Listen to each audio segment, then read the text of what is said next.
can start anytime, and people can join as they come. Like I said, I had quite a few people say they couldn't be here. So that's why we like to have it posted.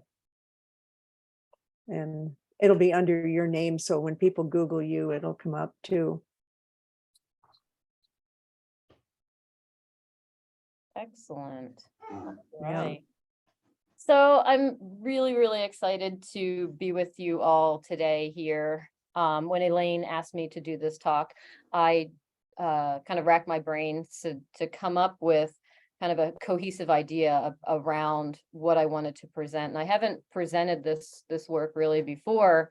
And I'm excited for you all to be the first ones to kind of see these connections between the work. So I didn't title the talk. I just threw in a couple of ideas that my work is centered around. So obviously ceramics, teaching, researching, curating, writing, service, and community building.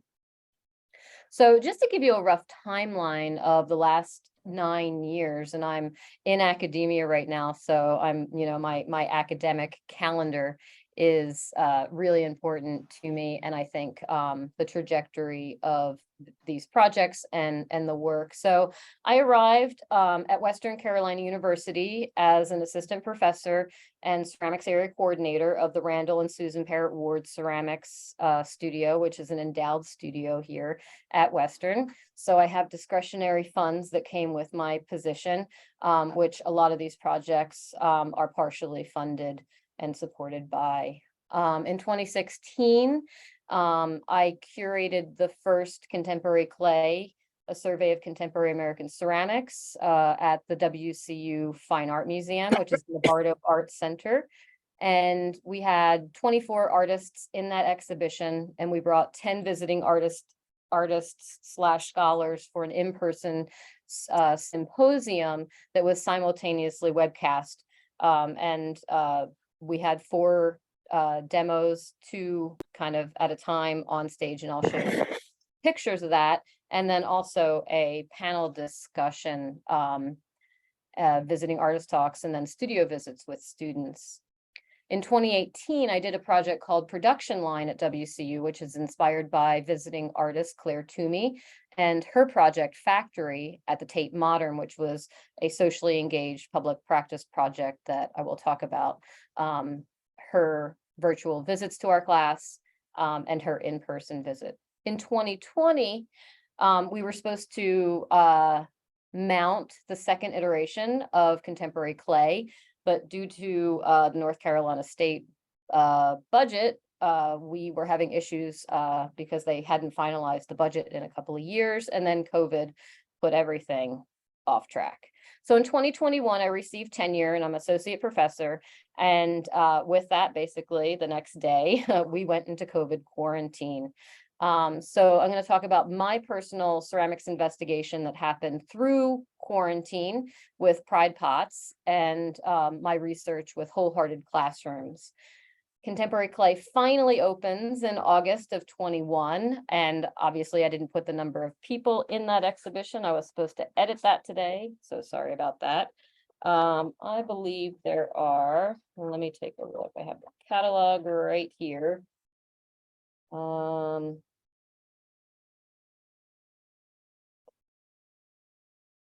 Like 15 to 18 people in that exhibition. So not as big as the other exhibition that we did, the first iteration, but still a substantial exhibition. In 2022, last year, we received a Catalyst grant from the Belcher College of Fine and Performing Arts at WCU and a Speedball sponsorship for the Pride Pots project that I'm going to be talking about. And we've since done 30 plus Pride Pot community public and private events and have over 400 plus community collaborators. So right now in 23, we published a Studio Potter article, Studio Potter magazine article with the Wholehearted Classrooms research team that connects to Pride Pots. And we have an exhibition right now at the Clay Studio that's being mounted as we speak, and an upcoming exhibition at the LSU Museum in Baton Rouge in July through October.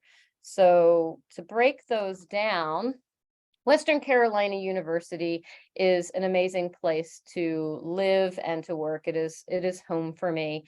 And while I was here, our late chancellor, David Belcher, passed away. He was a huge supporter, him and his wife, of the arts and of contemporary clay. And David was able to be at the contemporary clay exhibition reception while he was going through brain cancer. And it was, I would say, a very difficult reception to be at because he was so sick. We're in the foothills of the Smoky Mountains and the Blue Ridge Mountains in Cullowhee. My house is situated about 12 minutes from the university along the Tuckasegee River, where I would say this became my kind of oasis when we went into COVID quarantine. I was quarantined by myself with my 180 view of the foothills here in Silva slash, I would say, Dillsboro, North Carolina. I want to give a shout out to WCU's land acknowledgement. We're situated in the ancestral homelands of the Cherokee people, 20 miles from the present day Eastern Band of Cherokee Indians. On the Koala boundary. The campus occupies Two Sparrows Place, an ancient principal town with a mound and council house where Killian Building now stands. Cullowhee, the university's home, or Judiculla's place, the giant being, was the great teacher and steward of the natural world, and ancient stories about Judiculla tells of the creator and creation, the origins of humans, and the proper way to be Cherokee. We at Western Carolina University inherit these stories so that we may better understand the deep significance of this beloved place and our role here. So in education, I am thinking in my 9 years here of embracing the Boyer model, which is cited down at the bottom if you don't know about it. Most people I think, are academics and know what I'm talking about. But taking this into the classroom and beyond, the teaching, student and faculty mentorship as kind of as a facilitator and one of the students in the classroom, I see myself being mentored by the students and thinking about upward, downward, and parallel mentorship with grad students, sometimes being less versed in my area than some of the undergraduate students and vice versa. So we're kind of all teaching each other. Service with community engagement and service learning with our community partnerships has been really important to me and an integral part of my position here, I think, at WCU. And then scholarship, which is the ceramic work or whatever you decide your scholarship is. And mine has expanded since I got to WCU 9 years ago. So I'm looking at traditional and non-traditional research. The research of discovery, the research of application, integration, creative placemaking, engaged scholarship, the scholarship of teaching and learning, intercollegiate research, as well as undergraduate and graduate research. This is an image of Randall and Susan Parrott Ward on the right and the left. Randall passed away, oh gosh, was it last year or the year before? We were really saddened about this, but Susan Parrott Ward is an alum of the WCU ceramics area. She was a student of Joan Faulkner Bird, who I received this position from, basically, who is an amazing artist and scholar. She studied with Harvey Littleton and created an amazing program here at Western Carolina University. In the center is Susan Belcher, who her husband is David Orr Belcher, who passed away. He was the chancellor when I got to WCU, and she's an amazing opera singer. He plays the piano. They're really into the arts. It was really sad when David passed away, but we'll see later when we were able to honor him and name the college in his name. So it was really awesome to have Susan and Randall at the first Contemporary Clay and see how engaged they were with the work and with the material, and knowing that their endowment was being used for student experiences and community engagement as well, to get the community interested in ceramics and the depth and breadth of our field. So contemporary clay I got together with the then curator of the WCU Fine Art Museum, who was Denise Drury Homewood, who is now the executive director of the entire Bardo Art Center, which houses the Performance Hall and the Art Museum. So she and I got together. I said, I'd love to curate an exhibition, write some grants. We got a North Carolina artist grant, a North Carolina grant to help subsidize. We also received funding from the university, the provost, and the college as well for this exhibition. We were able to do the exhibition that was in 2 different galleries in the museum, and a full color catalog. We brought 10 visiting artists for a symposium for this one. And then one of the key things that I want to talk about is the essay. For Contemporary Clay 2016, our essayist was Garth Johnson. And Garth had visited us maybe the year before for a 2-person kind of visiting artist gig where I had Linda Christensen come and Garth. And I think it was like From Mingay to Cyberspace. They came up with this great title, and she was doing work on a treadle wheel, and he was doing some China painting. It was a really spectacular visiting artist gig for us, for the 2 of them to come, and I think for them to work together as well. So Garth wrote a really lovely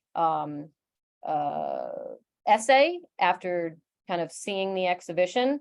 He had been to WCU, so he knew the place, and was able to connect some of the work together about why clay, why now, and why an exhibition like this. So my biggest thing was I really wanted to show the depth and breadth of work that that people I saw at that time were at the top of their game in what they were doing, the type of work they were doing. So it was, video to pots to sculpture to, anything that I could really think of to bring together for this exhibition. You can see from the names to the right there, I won't go through all of them, that we had a really stellar group of artists. The North Carolina grant that we received was really heavily based on the North Carolina artists that we chose for that exhibition.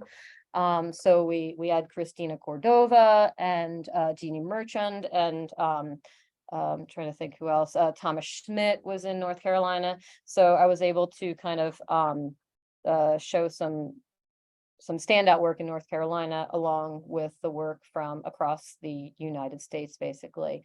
So a few pages from the catalog. Our catalog designer, gosh, I can't remember her name, Susan Rue. She did both catalogs for Contemporary Clay 2016 and 2021, which we'll talk about in a little bit. The second one, it was really great because she came to the gallery to talk about the space with us, and actually helped us to kind of choose the color for the walls, the paint for the walls. And then that became kind of part of the catalog as well, which was really amazing. So I wrote a short kind of introduction to the exhibition as the guest curator. And then Garth did probably about a 6-page essay on why clay right now. And Elaine has these 2 catalogs, and she will email them to you so you can look through them. So he went through and he picked out artists, and he kind of featured them and spoke about their work. His art essay was maybe a little different than the essay for the second one, which will come up.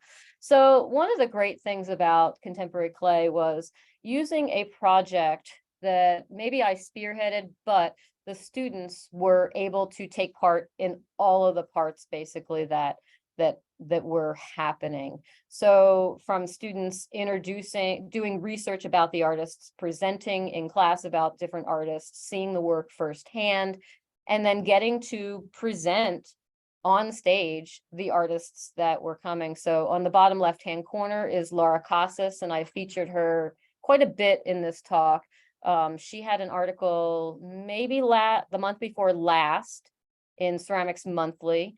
She has her bachelor's in studio arts from WCU, and she's doing really, really well right now. So you might want to check out her work as a young artist. So we had the onstage simultaneous demonstrations, and we live webcast these around the world, which was really amazing to have that available to us. This is the first time that WCU's tech staff had done, I think, anything like this, and I didn't feature any pictures from it, but they did aerial shots down below, so you could see on the screen what their hands were doing as we were looking at what they were doing. And I kind of took that model from NCECA, definitely.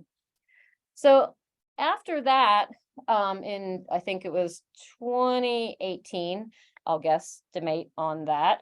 I wanted to bring Claire Toomey to talk to us about socially engaged, community engaged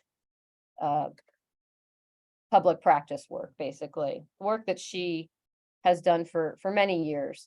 And she was supposed to come, and then she had a back injury. So we ended up doing a lot of virtual visits with the class, which worked out perfectly because we could work out and learn a lot from her without her actually being at the event. And then we were able to bring her after the event to kind of talk about what happened at the event. So production line was kind of off the idea of factory, the seen and unseen at the Tate Modern. And we created basically a factory throughout, an experience throughout the building with the ceramic studios, the critique rooms. We had an exhibition, and we kind of mimicked what she was doing and how to work with the community and bring them into an institution. I worked with Karen Britt on this project, an art historian, which was really great to have her on this project. And when Claire came and visited, we workshopped, we pulled the project apart. We talked about what we learned. We looked at surveys from the community. When the community came in to do the project, which was a pinch pot project, basically, they could look at all the plans and research that the students and I did to put the project together, which was looking at how Claire did her project at the Tate Modern, basically.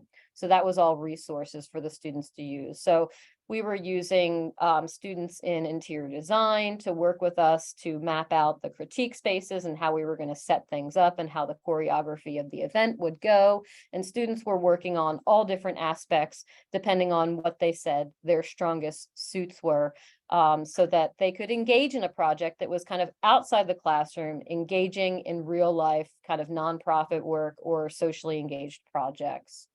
So we had an exhibition, and the students taped off the room. They decided where they wanted to put all the community pinch pots, and we hung up all the names of the participants. I think the picture's coming up in a little bit, but just to show you kind of what happened. And we just had carts going through the building, pots and pots and pots, and people and pots all over the place. It was pretty amazing. So we had, announcements designed. Laura Casas, again, she designed our small kind of introduction and invitation. She created a zine for distribution to talk about how to and why and the whole project. We worked with an MFA student in printmaking to produce T-shirts for the project. We had a 3D printed stamp that we would stamp the pieces with. If you can see my slide, if you can see my picture on the screen, this is one of the pinch pots with the stamp on it. I'm kind of holding it up. Just a small little object that most people kind of stand on their shelf kind of as a memento, kind of upside down like that, which is really, thinking about Claire's project, and sorry, I'm looking at the wrong screen, this object, talking about what these objects, become, that residue, the memory of what happened. We had amazing people come, Joe Queen came. He's a, he was a politician running. We had faculty come, and it was an amazing time to engage with people within the WCU community, and then also people from outside the WCU community. So we were corresponding with Claire online. It was great to see our pictures on her page, and vice versa, that we were connected to her. Students were really excited and gung-ho about kind of coming up with all of the things that we needed to make this work. And that's how we kind of came up with how we were going to do Pride Pots, sorry, the project that I'm going to talk about at the end. So this was the exhibition, so people could go to the production studio, they could go to the kilns, they could go to the exhibition, they could see everything. So it was quite an undertaking, but I feel like after I did that project, I was able to move to a bigger project. So we had all these pots. What were we going to do with them? The college was named after David after he passed away. We got the cards made, and we got them from the dean, and the dean gave us all these lovely bags. So we gave them away for a holiday concert, basically, through the college, which a lot of family and friends of WCU go to. So that was really kind of fun. So COVID happened, and I was like, oh my gosh, my life felt like it fell apart. Where am I with my schoolwork? Where am I in life? I had just gotten tenure. The next day, we went into quarantine. I brought a bunch of pots home, and I was just painting pots at home, trying to figure out, what is this body of work? I had made the body of work. I had molds. I had pots cast. I didn't know what the surfaces were. I couldn't figure it out. And I made some work, and I sent it out to different places, and it sold and whatever. But it wasn't the big project. It wasn't what, I wasn't coming up with an idea. And I started hearing podcasts and finding books. And I would say Brene Brown and Hannah Gadsby and Elizabeth Gilbert were a real big shift in my mind about how I want to live, how I want to teach, how I want to lead, and how I want to continue in the future. So this kind of research turned into Wholehearted Classrooms, which I created a Facebook group because I was like, is anybody doing this research about empathy, authenticity, wholeheartedness?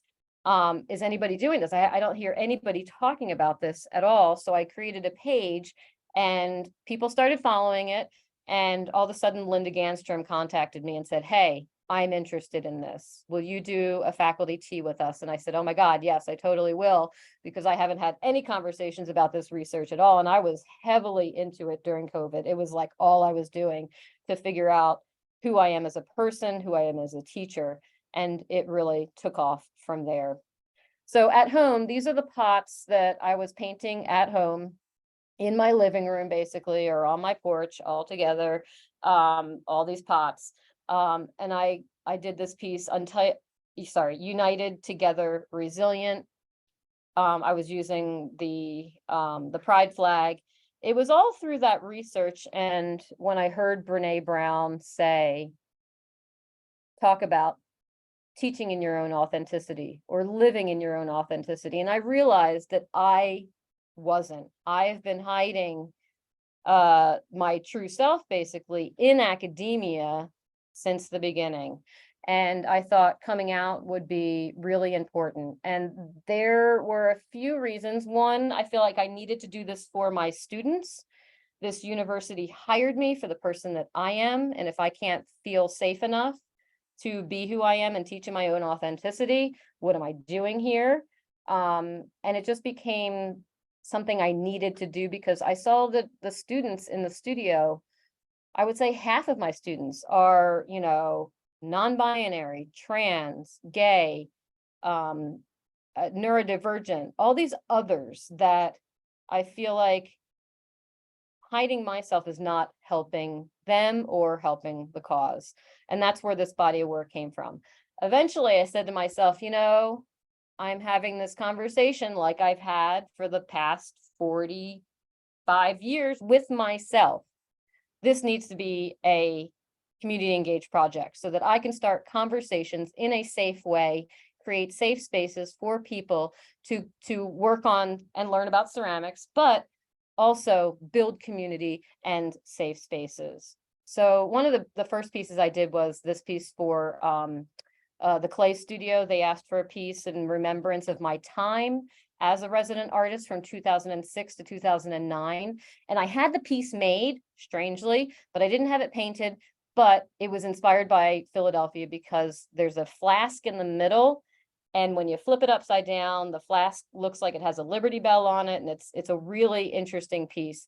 I don't have time to talk about it, but it is about Ben Franklin and my time at the Clay Studio, which is really cool because right now the Clay Studio has it back again for Pride Pots, which is opening at the end of the month. So 2016 to 2019, my students and I went to NCECA and other places to research for contemporary clay. 2020, contemporary clay was slated to open. It didn't. 2021, it finally happened. It is here.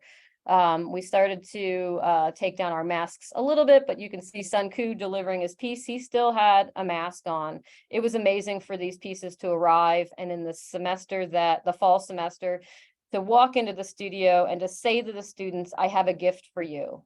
Instead of doing a slide lecture, I'm going to show you all the work in person. And we walked down the hallway and the students were able to see in person all of this amazing work by basically clay heroes, amazing people in the field, in technology, in diverse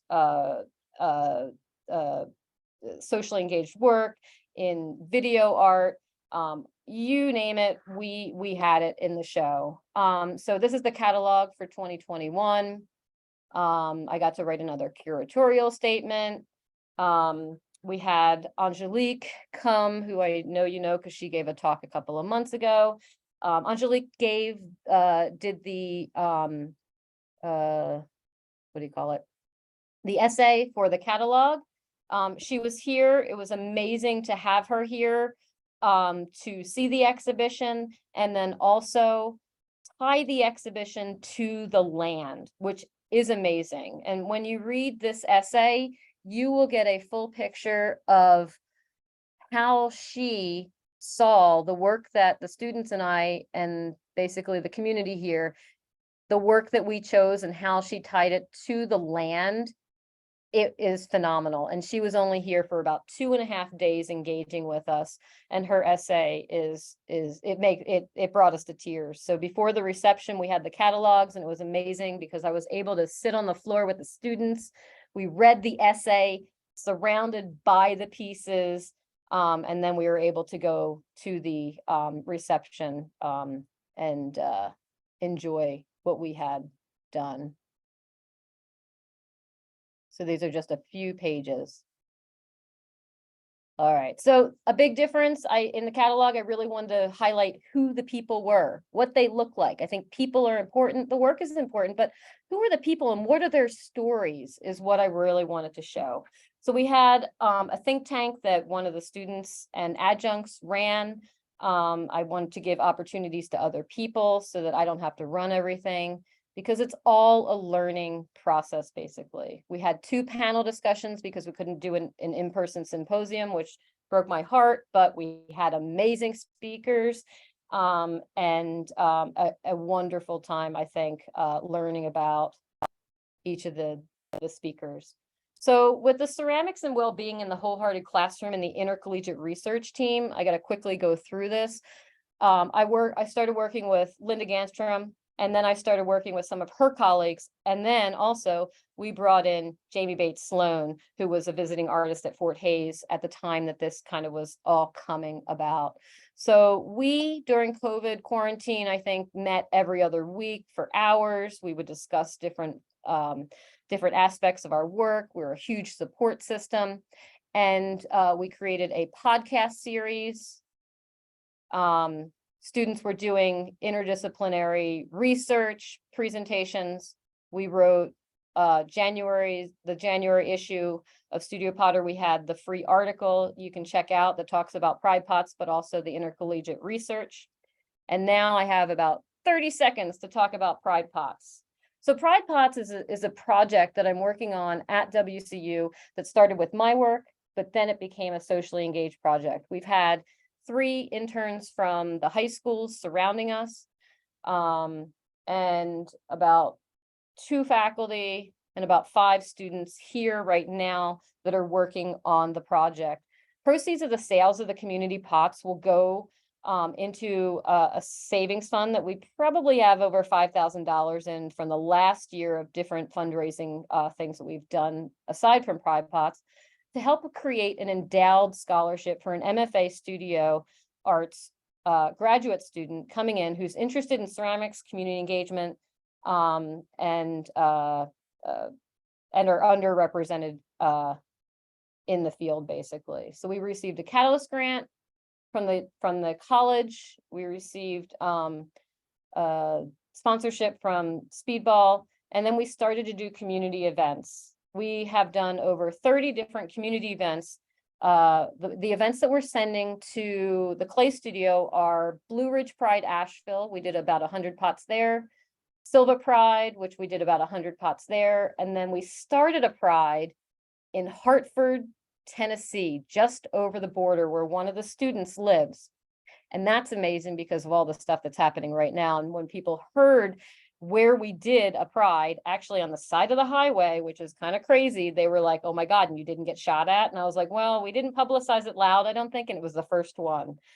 So we've gone to classes, we've gone to different community support places. Some secular as well as religious groups have wanted to paint pots with us. This was a young student from Smoky Mountain High School that I know their parents because they work at Western, but they did such a great job at camp on their teapot here that I said, hey, do you want to be an assistant on the project? And then I started getting more students interested. And these students knew about art, but they didn't know about ceramics. So it was really great to have high school kids here through the summer, working with the undergrads and graduate students, learning how to cast, slip cast, how to teach basically. The projects had people from age 0 to probably about 80 maybe. And we've done a lot of research. We're also collaborating with the LGBTQ archives, the digital archives of Blue Ridge and UNC Asheville, as well as the Jackson County archives here at Hunter Library at WCU. And we will feature both of those digital archives at the Clay Studio in Philadelphia. So I'll go through quickly. These are some shots of the ceramic studio over the summer. This was packing over spring break for Philadelphia. We also collaborated again with Laura Casas, the alumni, and she created stickers. A current graphic design student designed our logo. And then that's basically it. And Elaine, I said I would transition for you to talk about the questions while I just ran through the pictures of my work, because I don't want it to be about my work. I want it to be about the connections between the projects. Thank you. Thank you, Heather Mae. That was amazing. And what always comes through to me is your energy, and you're always moving in a forward direction. And I think the world of that. One of the things that I think you're doing for your students is, I'm going to back up. When I was in graduate school, Donald Cuspit came to be a visiting presenter, and he did a presentation I'll never forget, and that was, he had 2 screens going, and on one he showed work that was true self and the other one was false self, and work, and what ended up happening was that the false self looked like corporate work, what we would call corporate, or something you would see maybe in a hotel, but the other work was, you could obviously feel the soul of the person who made it. And I think what you're doing with your students to give them that permission to be themselves through their work and even in the community is just incredible. And one of the first things I said to Heather Mae when we got on Zoom today was that she's a person who has reinvented herself many times over the course of her career. My first exposure to her work was in an article for Ceramics, Art and Perception, in which it was set in a lab situation. Do you remember this, Heather Mae? And I think you were throwing pots. Tell me if I'm wrong here. And then they were going into plastic bags and going onto the Sound wall. familiar. Oh my gosh. Okay. Well, I was sure it was you. Anyway. No, but now I But want to see. Now I'm really curious. The maker, yeah, I thought it was you, was in a lab coat and making these pots, and then helpers also in lab coats were weighing them and processing them to then be specimens on the wall, although Oh, they were that's collapsed. interesting. And I thought With- it was you. Yeah, with I'll production try to line, find we it. did that though. With production line, we had stations. It was really cool. I couldn't show you all the stations and stuff, but you would walk in as, you know, you would sign in, you would walk into the room, and then there'd be people at these different stations basically. And it was like, okay, this is how you open a box of clay. This is how you cut it. This is how you weigh it. Like we broke it down into the most simplest steps that we could. So that example is it, you know, hits home because you know, we basically did that. So I'm curious about that project. You'll have to see if you can find it. Well, I'll open it up for comments and questions from others who are here. We are never a silent group.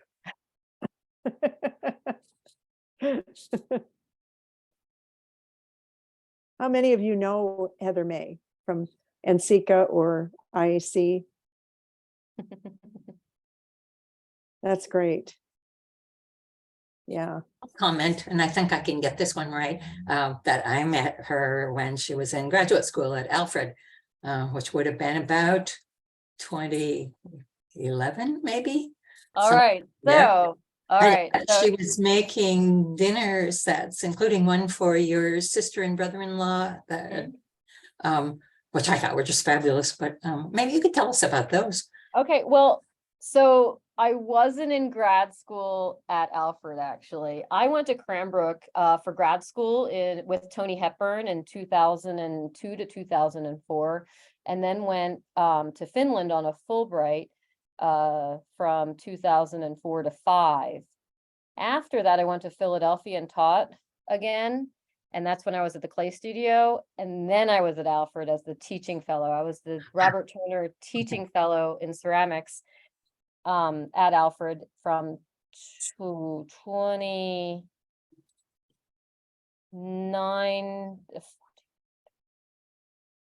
9 to 12, I think. 2000, yeah, time flies. Yeah, so I was there at Alfred when I was telling Elaine about that I had a conversation with you at Alfred. And that was the time that I became a member of the International Academy of Ceramics because Wayne supported me, and that's how I kind of got connected with a lot more people. But don't I remember that you and I were having a very good conversation? Wasn't it Wayne who came in and wanted me to leave our conversation? Probably, you know, Wayne. Yeah. So that project was Rituals of the Maker, and that had a catalog for that exhibition. You can actually, I believe, find that catalog online, and I can send Elaine a link to that catalog. That work was very narrative about looking back at different dining situations in my past and kind of recreating them. And in the beginning of this talk here, and I can show the slide again. Let me see if I can share this again. A little slow at this. All right, share. Okay. On this slide here, you can see this. So after Alfred and the work that you saw with Rituals of the Maker, I was in Colorado for 2 years after that and made Pick Mix collection, which is now at the ASU Art Museum. Gail Brown had gifted one of those table settings to that collection. So I'm really excited to have that.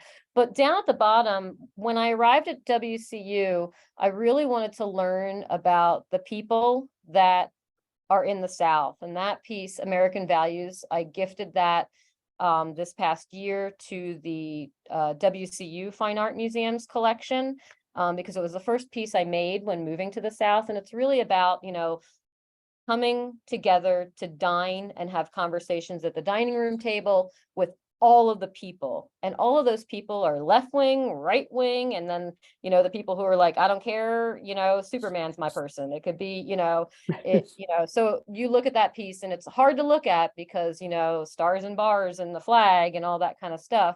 But you'll start to see that there's like hints of superheroes and presidential looking things, but then also, this question of, what has conversation become around dining, and how are people coexisting, and how are we living our lives. The piece in the middle is an excerpt from the Perfect Imperfection collection that I did after that, and that was thinking about the clay from the land here, and then also the trees and the wood firing. So that was wood fired at the Jackson County Green Energy Park, and then also that work was also started at a farm to table summer residency up at Watershed. The project that came after that one kind of spawned off of it. Perfect Imperfection Collection Bird Series was really looking at driving down my mountainside. At the bottom of the hill is the Tuckasegee River, and I drive about 12 minutes along the Tuckasegee River to get to school. And I started to notice that stuff started showing up in the work. So we're a bird sanctuary. The water glistens like nobody's business. It's amazing. So that work kind of was like about place as well. And then obviously we have pride pots after that. So that kind of shows the work from that Alfred stuff, Janet, that you saw. Not showing the stuff from Colorado, that jump. It was very colorful. It was the Pick Mix All Sorts collection, was like lots of polka dot stripes and all different kind of colors. It was kind of like a candy coated thing. And that was thinking about like the Facebook thing of like that quick thing of like, oh, I like that. And to get people to do that without critiquing, oh, I like that one, I want that one, to get people to do that. That was a pretty amazing kind of social experiment, I will say. Somebody has a question. Curtis. I'd like to follow up just a little bit here. Okay, go ahead. Sorry. Curtis, was it a big deal for you? Was it a difficult transition or something to go from the orderly forms that I saw, or the ones that you were showing furthest on the left in that image, to this way more unstructured? I mean, was that a big break, or was it easy to let go and do? I will say it's not. Surface design has never been easy for me. I feel very uncomfortable in that place, just like I feel very uncomfortable talking about gender and sexuality as well. But I think that through my projects, each project, I kind of take a little bit from the past, and then I usually take a little bit from now, and then look to the future as I'm making this work, so that I am learning through the process or the concept of the work, or where it needs to go, or who I need to collaborate with. There's always something where I have to challenge myself to do uncomfortable things. And maybe that's what keeps the work changing. I'm not sure. Can I? Yeah.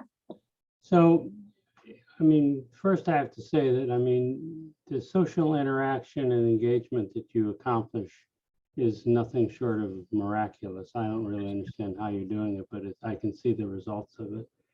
But then as I look at you, and behind you, you've got some pots that are, from this distance, look very much like pots about pots, and you know how they integrate and where they are in the history of the medium, and it's not, you know, self-engaged as pottery, not as social interaction. And I'm just wondering, when you're doing the social engagement and you're bringing all these people together, do you ever try, or do you ever accomplish any sort of transition from just making stuff as a part of a social interaction to making stuff within the context of the history of the medium, if you follow what I'm saying? I totally follow what you're saying. I will say with production line, that was, I think, maybe more down to the dirt and the clay and the pinch and the, you know, the history of ceramics. With my work, I got to grad school and I got to a point where I wasn't being challenged by the canon as much as I think I wanted to be. I went to the University of the Arts for undergrad. I studied in the then craft program there with people like Jim Makins, Lisbeth Stewart, Larry Donahue, Rod McCormick, Sharon Church. Oh, Bill your Daly? partner, Janet, your partner, what's his name? Bruce. Bill Daly, wasn't he there? Oh, Bill Daly was there too. Who'd you write the book with, Janet? I can't remember. Who'd Oh, you write- Bruce Metcalf. Bruce Metcalf was my history of crafts professor.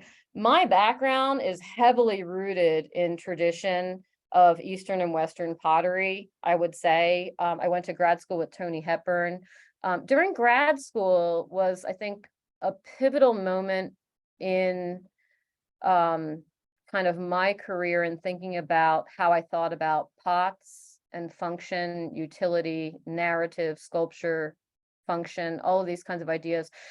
Tony suggested that I do, and at that time, I mean, at Cranbrook, not a lot of people at that time were doing clay, especially functional clay. Like I was the one potter that was really there. Some people were dabbling in pots on the side, but that was my investigation. I told him, I said, I know what my, like walking in the door, I was like, I know what my thesis is. I just don't know what it looks like. So he said, why don't you have an independent study with Scott Klinker over in 3D design. And I went over to 3D design, and there was a whole vocabulary and a whole critique and a whole toolbox that I didn't have, that I walked in, I was like, whoa, these are my people. I'm going to take this other information that I know, but then I have all this other information to help kind of trip up that other side. So like those two coming together helped me kind of come up with work, I would say, that I wasn't sitting there saying, oh, this looks like my professor's work. And I was in that place for so many years in that tradition and history. The funny thing is, Curtis, right now, all I crave to do is stop mold making for right now. And I just want to go make some pots, which is really funny because I said that to a friend of mine, Jonathan Kaplan, who right now is publishing a comprehensive mold making book that I'm really excited to see, that we've been working on for years now. But I told him, I said, you know, I'm tired. Mold making is really hard. It's hard on my body. And I made some demo pieces in class one day that I was like, oh, I want to play with this. I want to be challenged by this. And then I'm like, oh my God, if I start making like pots, like wheel thrown pots, man, that critique coming back to that, it's going to be harsh because I haven't, you know, made personal like wheel thrown pots and, you know, since grad school, since 2002, basically. Yeah, so I think that the tradition and history is very important. And I talk about that daily in the classroom. I don't want students to make work that looks like mine because I don't want to make work that looks like anybody else's or, you know, my teachers or my mentors. So even though these projects might not necessarily talk about that, it's not like it might not be coming up or that that conversation is going on in the background. If I can just follow up, that, I mean, that's very close to what I was wondering about, but not precisely.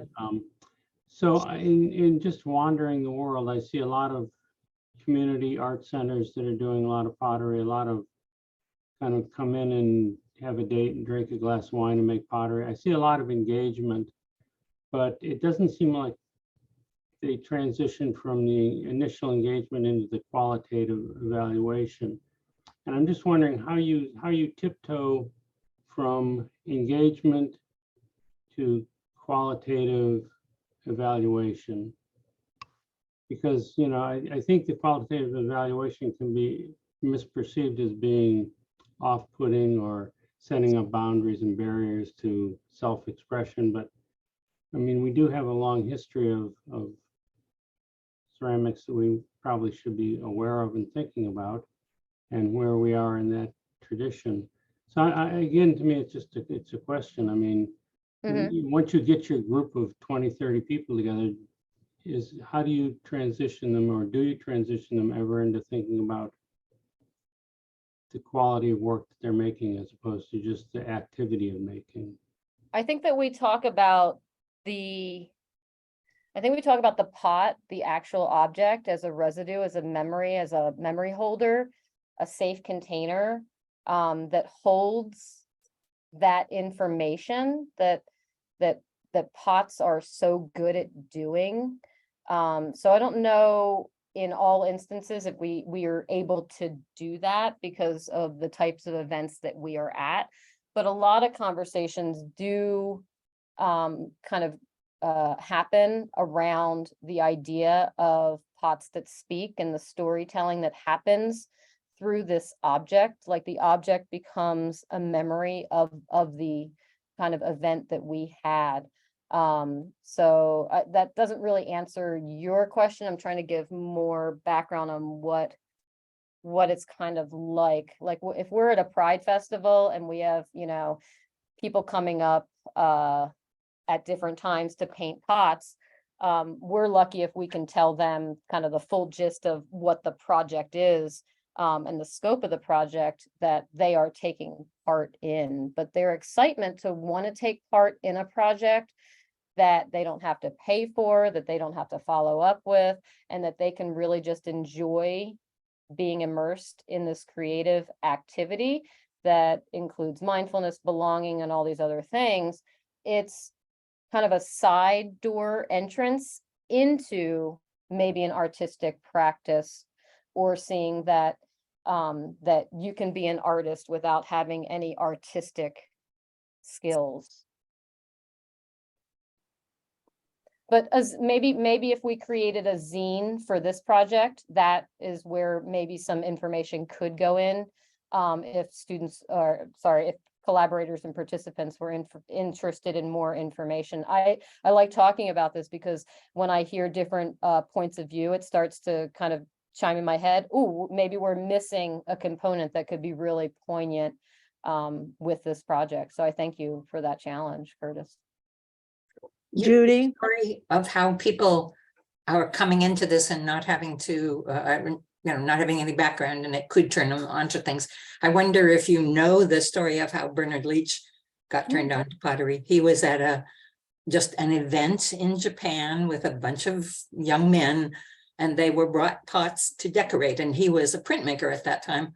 And they decorated them, and then they were taken off and fired raku and brought back to them a while later, still warm from the fire. And he was mesmerized, and that, the rest is history. So that's amazing. I love that, because I tell my students, about the lineage in ceramics is pretty amazing. I mean, being in that lineage and the tradition and history is really means a lot to me. That my professors, that my professor worked with Byron Temple, who was an apprentice to Bernard Leach, all that tradition and history. Like I have charts that go back for my students, like, oh my God, look at who we're connected to. And in the classroom, they get so excited to see that. And if they don't later in life, they're just like, oh my God, I didn't realize what you were really talking about. And then it starts to make sense about kind of looking back at the canon and the studio potter movement and what it's becoming today, because it's very different now than when I was a student, for sure. And I remember being a student and saying, gosh, I know something is happening in ceramics right now. I don't know what it is, but it's different than what my professors are showing me. It's different than what, Sharon Church and Rod McCormick and, the craft field has changed so much that I'm so interested right now to be like, okay, what is happening right now? It's like, it's so hard to kind of to tell what's happening right now and what that'll be like in 20 years from now. Judy, I want to give you a chance. Yeah. Hi, Judy. Oh, you're still on mute. It's been such a long wait to talk to you. I have to say, it's so wonderful to see your energy has kept up in all the 30 years, I think, that I've known you and saw your work. Elaine, Let's thank call you. it 25 years. Let's call it All 25 right, years. do something Yeah. like that. Oh my gosh. Elaine, thank you. I'm Thank- 46, so that gives you a little bit of. Well, I'm almost double that. Anyway, look, one of the things that we have to really come to terms with Heather Mae, actually. When I think about when I first met you, it was another time and place where coming out as an LGBTQ was not there. If the environment wasn't there. And very much like Howard Potler, who was so afraid to be found out as gay and would never even reveal it, even after he got his professorship. He was waiting to get his professorship full-time at UW before he even came out of the closet. So when I met you, you were a different person. Now your energy and your drive and your attention to detail with your mold making and your incredible dinnerware sets really made your mark. And as time has gone on and society has changed and we've become more socially conscious, you've given yourself permission, but society has also given you permission to be more authentic is, and that authenticity that you're talking about is so real. And I palpate it with my own work with confrontational issues. And I did it, 25 years ago with gender issues and Sure. with all kinds of things that were unheard of then and were really thought to be provocative. I think what Curtis is mentioning, though, is something also on my mind. And I know that you are this really intelligent, careful person. And I'm wondering, my question basically now is how far and how skewed we go in any one direction. You are a community activist without question. You not only engage your students, but you engage the community in ways that and bring clay to them in a way that engages them in new ways of thinking. And during COVID,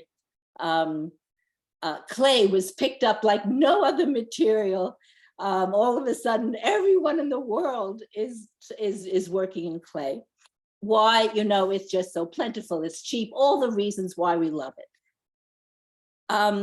So here's the point that I would like to ask you. Mm-hmm. As a professor now, and you're moving up the academic ladder, and I think Curtis was on this track, you want to teach. I mean, all of our jobs as professors is helping students find their voice. Mm-hmm. I think that is the bottom line in all of our teaching. And in the process of doing that, I think what Curtis is saying is where do you find the time really if you have an agenda, social agenda, which is so profoundly personal and so authentic, that you also start from almost a ground zero. And this is maybe, I'm speaking from 40 years difference, another generation.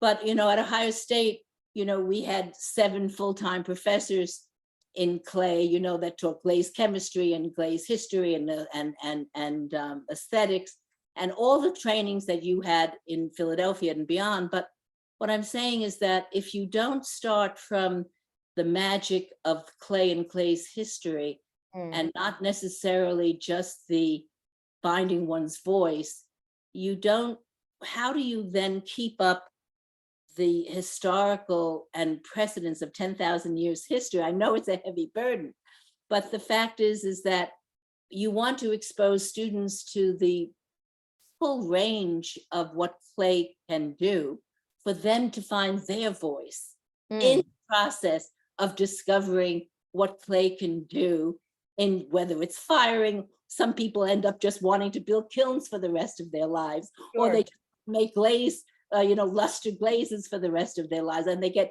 so turned on by just learning about the process.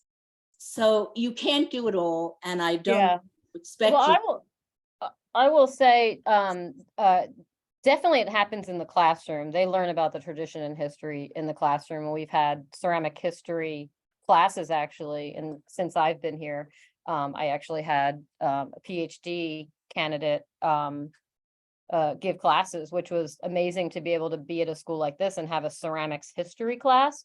So the way that I heard Curtis's question was more outside the classroom, because that's where we're definitely doing it, but how to give more information about the history and tradition of ceramics that we're talking about through the socially engaged project. And that's what now I think I'll go back to my students and talk to them about ways of inserting more ceramic information and, and the history and other things about where maybe they can even continue doing ceramics. But I think this project is like my other projects where it's the thinking through the making, where we're developing the project as the project is happening and as we're having conversations like these with different groups of people, where we start to figure out, well, what is needed for different specific events? Who is our audience? And right now we're in communication with the LSU Art Museum and kind of coming up with the idea for what their exhibition is going to look like, but then also on the ground, if we do a Pride Pots project there with Baton Rouge Pride and the Art Museum, that would be a really great chance to add in, I think, information about ceramic history and also ceramics today. And, if there's studios where they can study, because a lot of times people will get excited about ceramics. And then I have to say, well, go to the community college, because to take classes here, this is academic. You have to be a fully matriculated student to use the studios and all that kind of stuff. But hopefully that gives a little bit more of an idea of where the history and tradition is in the classroom through the assignments and slide lectures and projects, as opposed to the Pride Pots community engaged project at the moment. Thank you for your questions. Very, very good. And I have some good notes that I can follow up later on. Thank you. I just love your energy and keeping up. You really are an amazing artist and have contributed so much to our field. Thank you. Thank you. Thank you, Judy. I really appreciate that from you and some of the people who have seen my work since probably undergrad or graduate school. And I think also because taking pots into a place where maybe you don't expect pots to be and straddling different fields and different conversations, it's all really deeply rooted in that tradition and history of Eastern and Western pottery and craft and the arts and crafts movement. I wouldn't be who I am today without that, and seeing all of the stuff that you've also contributed, like with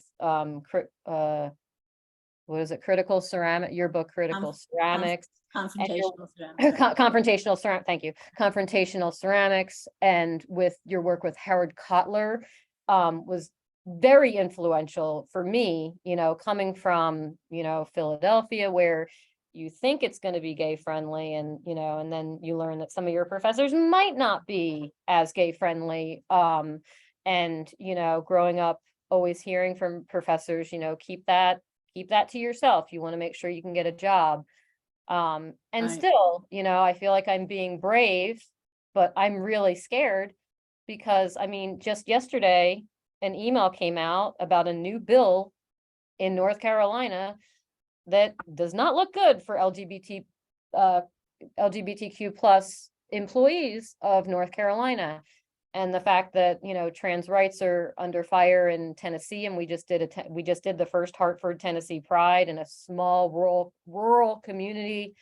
It's kind of scary right now. So, even doing this, I'm kind of like, oh my God, I never planned to be a voice or an activist or to do this work. It's not comfortable work for me. I don't really love doing the work, to tell you the truth.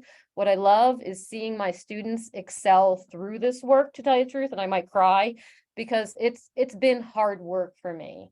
But putting this slide lecture together made me really look deep inside between the connections and the choices I've made while I've been here at WCU, to take a program that was, very deeply seated in wheel-thrown traditional pottery, and to open it up into the contemporary field, but then also honor Joan Faulkner Bird and the program that she created to keep that tradition and history of ceramics, but then also add contemporary elements. And I think she's pleased with how I've shaped and molded the program and put it on an international stage. I didn't know this university when I arrived here. I had no idea where Western North Carolina was, and I told Elaine that I was going to talk about this. But Western Carolina University is situated in the middle of nowhere, but in the middle of everything. We're an hour from Asheville, an hour and 15 minutes from Aramont, 2 hours to Penland. We have Black Mountain College, the Hambidge Center, John C. Campbell Folk School, Odyssey. Everything is all around us. So we have all these great places, and Atlanta, that we can go visit. Well, you're But putting yourself on the map with all of those sites to see. Yeah, Exactly, yeah. Create a bus tour. We're coming down. I would love that for the next Contemporary Clay 2020. Oh my God, 2026, maybe, if I can hold it together. there you Yeah, go. right now I'm in the self-care mode where I need to get healthy again. I had a student pass away on the Pride Pots project, an MFA student that I had to present it in SECA, which was really, really difficult to present a past master's for a student that's, basically my age that passed away.